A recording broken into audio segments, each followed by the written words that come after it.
안녕하세요. 부모님이 속상해하실까봐 남편과 갈라섰단 소리는 꺼내지도 못한 30대 여성입니다. 하소연할 곳이 여기밖에 떠오르지가 않네요. 제가 남편과 갈라서게 된 이유를 말씀드리려면 제 가정사를 먼저 이야기해야 할 것 같습니다. 저는 외동딸이었고 저를 세상에 있게 해주신 친아버지께서는 제가 6살일 때 오랜 암투병 끝에 돌아가셨어요. 이후로 어머니께선 하루 꼬박 8시간을 공장에서 일하시고 밤에는 식당에서 설거지를 하시며 생계를 꾸려나가셔야 했지요. 사정이 그렇다 보니 저 역시 자연스레 외조부모님과 함께 보내는 시간이 많아졌고요. 외할머니와 외할아버지 두 분 다 저에게 너무나 잘해주셨고 시간이 흐를수록 아버지의 빈자리에도 조금씩 익숙해져 갔네요. 제가 초등학교에 들어간 해에 저와 어머니는 원래 살던 집에서 나와 아예 외갓집으로 들어갔습니다. 어머니께선 여전히 공장과 식당을 오가며 일을 하셨어요. 어린 마음에 배가 아프다고 꾀병을 부리며 어머니의 출근을 회박놓기도 했었습니다. 그런 저를 외조부모님께선 몹시 딱하게 여기셨고요. 특히 외할머니께선 어떻게든 어머니의 빈자리를 메꿔주고자 애를 많이 쓰셨습니다. 가령 비가 오는 날 학교 앞으로 저를 데리러 오는 일이라던가 학교에 제가 빼먹은 준비물을 가져다 주시는 일 같은 거요. 지금 생각해보면 외할머니도 연세가 있으셨는데 어린 손녀의 어리광과 짜증을 받아주셔야 했으니 얼마나 힘드셨을까 싶어요. 하지만 그때는 그런 걸 알기엔 너무 어렸고 친구들의 젊은 어머니들 사이에 나이 든 외할머니가 계신 게 속상하기만 했네요. 친구들이 너는 아빠도 없고 엄마도 없냐며 놀리기라도 한 날은 얼마나 서럽고 억울하던지. 그러다 한여름의 어느 날이었어요. 학교가 끝나고 평소처럼 집에 도착했는데 현관에 못 보던 남자 구두가 놓여 있었습니다. 새아버지셨어요. 처음 만난 새아버지께선 느긋한 목소리로 저에게 인사를 하셨습니다. 전 왠지 쑥스러우면서도 잘 보이고 싶은 기분이 들어 괜히 학교에서 풀었던 시험지를 꺼내놓고 열심히 공부하는 척을 했어요. 관심을 끌려고요. 하지만 어쩐 일인지 저희 어머니를 포함해 외조부모님과 새아버지까지 모두 그런 저를 보고 귀엽다며 웃기만 하시더라고요. 제가 기억하는 그날은 모처럼 집안에 웃음소리가 가득하고 어머니 얼굴도 환하게 빛나고 있었어요. 어머니가 그렇게 행복해하는 모습을 실로 오랜만에 본 기분이었지요. 어머니는 기분이 얼마나 좋으셨는지 조금은 짓궂은 장난도 새아버지께 치셨는데요. 새아버지는 사람 좋게 웃기만 하실 뿐이었어요. 저 아저씨가 제 새아버지가 되면 좋겠다고 어린 마음에 그런 생각을 했네요. 그날 밤 잠자리에 들기 전 어머니께서 저에게 낮에 본 아저씨가 아버지가 되면 어떨 것 같냐고 물어보셨습니다. 저는 너무 좋다고 했어요. 사실 아버지가 생기는 것도 좋았지만 지금보다 덜 바빠질 어머니를 생각하니 기분이 너무 좋았거든요. 어머니께서 몇 번이고 저에게 정말 괜찮냐고 물어보셨습니다. 지금 생각해보면 혹시나 어린 딸이 상처를 받게 되진 않을지 많이 걱정하셨던 것 같아요. 그렇게 두 분은 재혼을 하셨습니다. 새아버지께서는 어머니께 다정하고 자상하신 것은 물론이고 저에게도 늘 공주라 부르며 큰 사랑을 주셨습니다. 게다가 나중에서야 새아버지께서 행여나 제가 받을지도 모르는 상처를 걱정하시느라 일부러 다른 아이는 갖지 않으셨다는 걸 알게 되었지요. 사실 이뿐만이 아니라 새아버지께 감사한 일을 이야기하자면 석 달 밤을 꼬박 새도 모자랄 거예요. 그리고 남편은 얼마나 제가 새아버지께 감사해야 한지 잘 알고 있고요. 남편이라고 부르는 것도 소름 끼칠 정도로 싫지만 마지막이다 생각하고 편의를 위해 그냥 남편이라고 칭하겠습니다. 남편과 사귀고 얼마 지나지 않았을 때 남편에게 저희 집의 가족관계에 대해서 이야기를 하게 된 적이 있어요. 그날은 우연히 남편이 제 휴대폰에서 제 가족 사진을 보곤 저더러 어머니도 안 닮고 아버지도 안 닮고 도대체 누굴 닮은 거냐고 묻더라고요. 사실 전 돌아가신 친아버지와 판박이라고 해도 될 만큼 정말 많이 닮았거든요. 그래서 솔직하게 이야기했습니다. 돌아가신 친아버지를 닮은 거라고요. 친아버지가 돌아가셨다는 사실을 숨길 생각도 없었고 이미 오래전 일이었기에 어렵지 않게 말할 수 있었네요. 하지만 듣는 입장에선 그렇지 않았던 모양입니다. 남편은 깜짝 놀라며 새아버지를 가리키더니 이분은 누구시냐 묻더라고요. 하나씩 설명하면 끝도 없겠다 싶었고 기왕 말이 나왔으니 친아버지가 돌아가신 것부터 저희 어머니가 재혼하신 이야기까지 전부 다 들려주었습니다. 남편은 평소에 제가 워낙 밝아 보여서 전혀 상상도 하지 못했다며 아무튼 뭐 신기하다는 식으로 이야기를 하더라고요. 남편이 보인 반응이 이상하다고 생각하긴 했지만 크게 문제라고는 생각하지 않았어요. 재혼 가정이 주변에 흔하진 않으니까 놀랐을 수도 있겠다 싶었달까요? 사실 남편과 저는 같은 회사를 다니던 동료 사이였습니다. 하지만 몇 년 같이 다니다가 제가 먼저 때려치고 나왔어요. 퇴사를 하게 된 계기는 회사가 별로인 것도 있었지만 장사를 해보고 싶은 욕심이 컸거든요. 그렇게 제가 시작한 건 분식집이었습니다. 구체적으로 어떻게 어떤 식으로 장사를 했는지는 제 영업비밀이라서 말씀드릴 수는 없지만 오픈한 지 5개월 만에 처음 가게를 차릴 때 들어간 원금 회수를 했을 만큼 장사가 잘 되었습니다. 이후론 운 좋게 방송도 두어 차례 탔고요. 미디어에 힘이 크긴 하더라고요. 절 알아본 초중고 동창들부터 예전 직장 동료들까지 아름아름 하나둘씩 연락이 오는 게 아니겠어요? 남편도 그렇게 연락이 닿은 사람들 중 한 명이었지요. 그날도 평소처럼 열심히 일을 하고 있었는데 말쑥한 정장 차림에 손님이 떡볶이를 주문했습니다.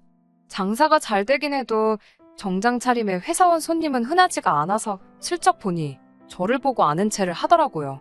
다시 보니 예전 직장 동료였던 그러니까 지금의 제 남편이었어요. 자기가 방송국에 전화를 걸어 주소를 알아냈다는데 사실인지는 모르겠네요. 아무튼 그런 너스레를 떨며 이렇게 다시 보게 되니 반갑다고. 솔직히 같이 회사 생활할 때는 일주일에 3-4마디나 할까 정도로 어색한 사이였는데 갑자기 찾아와서는 반가워하니까 조금은 황당했어요. 남편은 이후로도 일주일에 2-3번 정도는 분식집에 찾아왔고 어떤 날은 제가 끝나기를 기다렸다가 같이 영화를 보러 가기도 했지요. 지금 내가 이 사람이랑 연애를 하는 건가라고 헷갈릴 때쯤 남편이 진지하게 만나보자며 고백을 해왔습니다. 사귀는 동안 큰 트러블은 없었습니다. 다른 직장인들처럼 주말에 쉬던 남편과 달리 저는 주말에는 무조건 가게를 열었기 때문에 솔직히 한 달에 3-4번 정도 데이트를 하는 게 전부였거든요.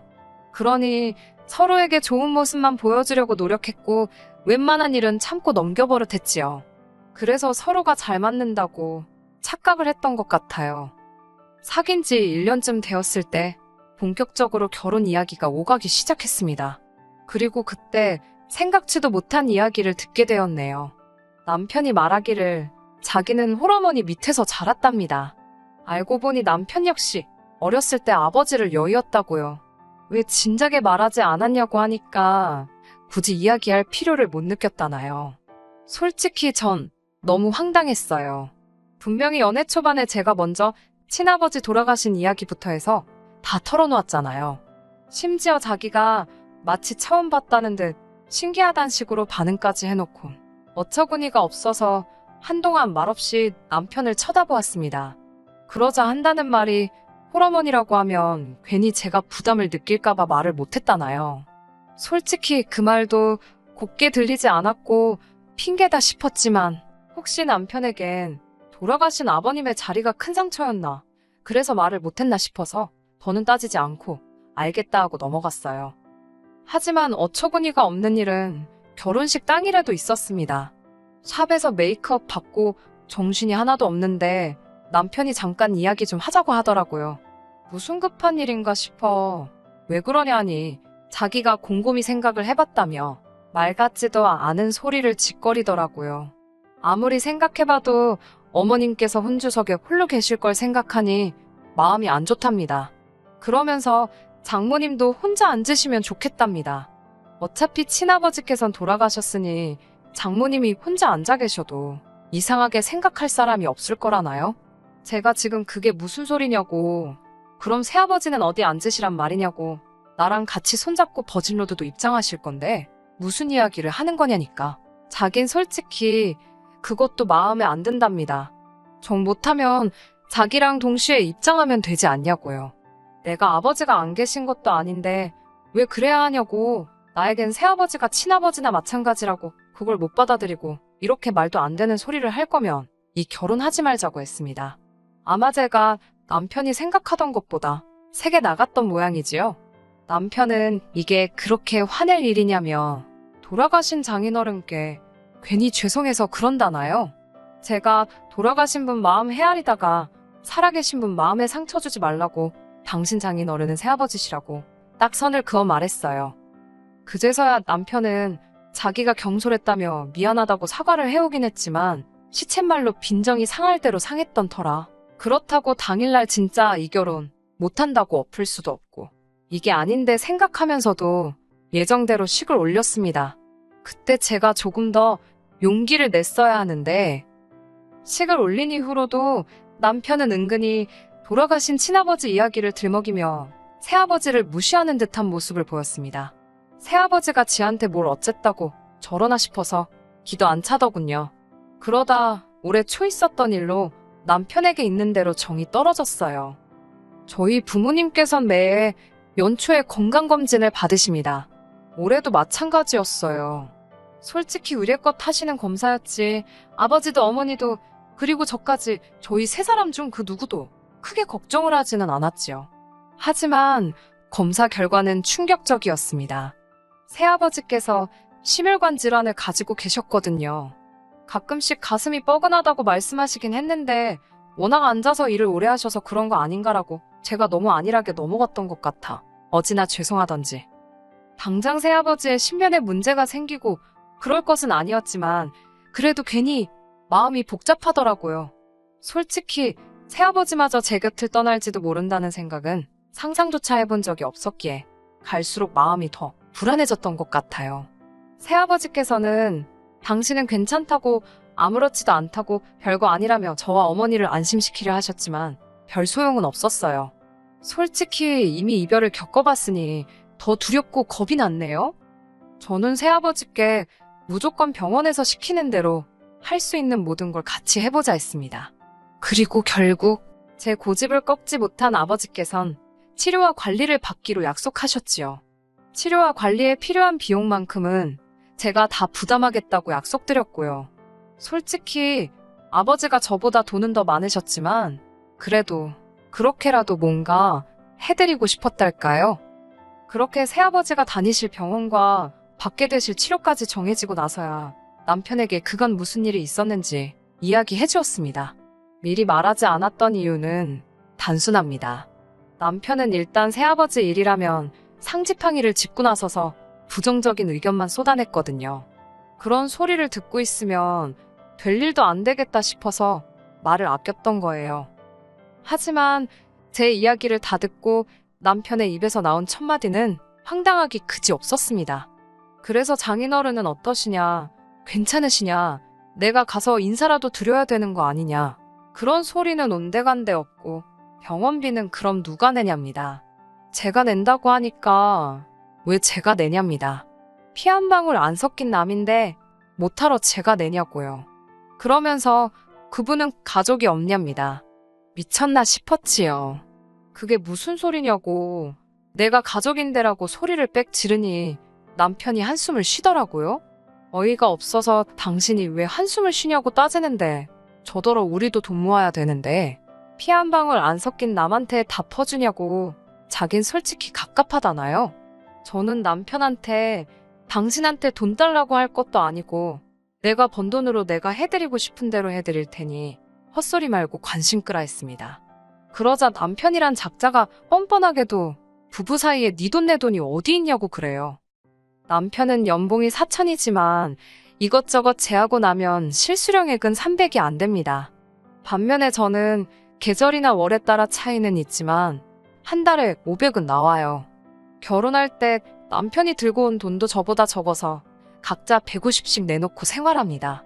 시댁 같은 경우 남편이 도와드리지 않으면 솔직히 어머님 생활이 어려워요. 제가 그거에 관여하기 시작하면 남편도 어머님도 얼마나 불편하겠어요? 그래서 반반 생활비하고 나머지는 알아서 관리하게 된 거예요. 사실 바보 같단 소리를 들을 수도 있지만 그래도 부부라는 생각에 저는 그동안 제가 얼마 버는지, 제가 얼마나 모았는지 남편에게 어느 정도는 오픈을 하고 있었습니다. 반면에 남편은 절대로 말해주지 않더라고요. 자존심 때문이겠거니 하고 따로 묻지도 않았어요. 그런데 이제 와서 보아하니 남편은 지 돈도 지 돈, 제 돈도 마치 자기 돈이다. 우리 공동재산이다 생각하고 있었나 봅니다. 공동재산이라 제가 원한다면 그렇게 쓸 수도 있었겠지요. 하지만 저희 새아버지에 대해 남편이 어떻게 생각하고 있는지 얼마나 인색한지 겪고 나니 내 돈은 내 돈이라고 딱 틀어지고 지켜야겠다 싶더라고요. 그런데 정말 인생이란 예측할 수가 없네요. 얼마 전에 있었던 일입니다.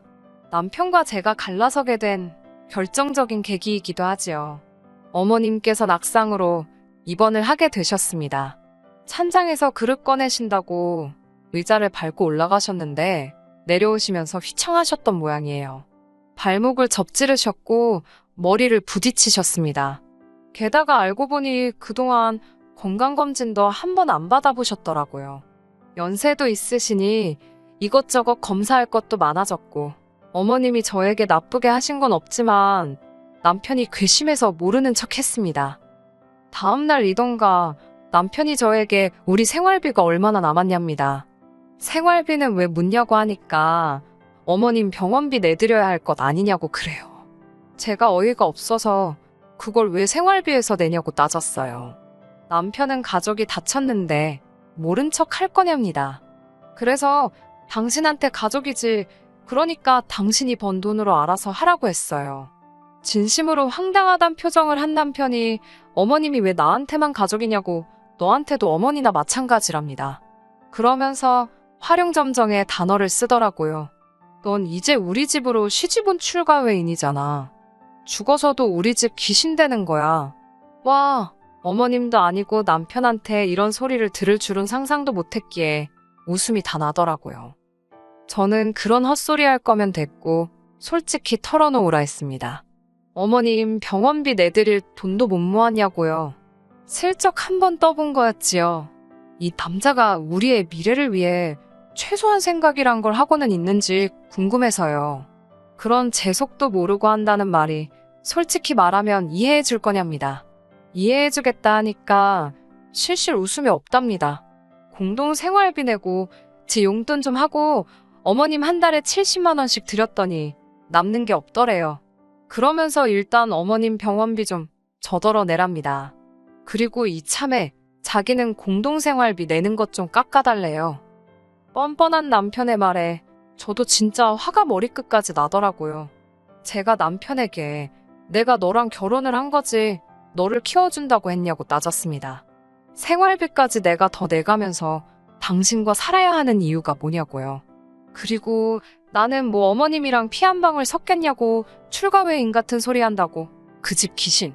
내가 미쳤냐고 약 먹었냐고 악다구니를 썼네요. 내가 새아버지 병원비 좀 내겠다니까 눈 희번덕거리고 잔소리를 할 땐 언제고 당신 지금? 꼴 좋다고 진짜 따발총처럼 쏴붙였어요. 남편은 황당하고 어이가 없단 표정으로 절 보더니 질린답니다.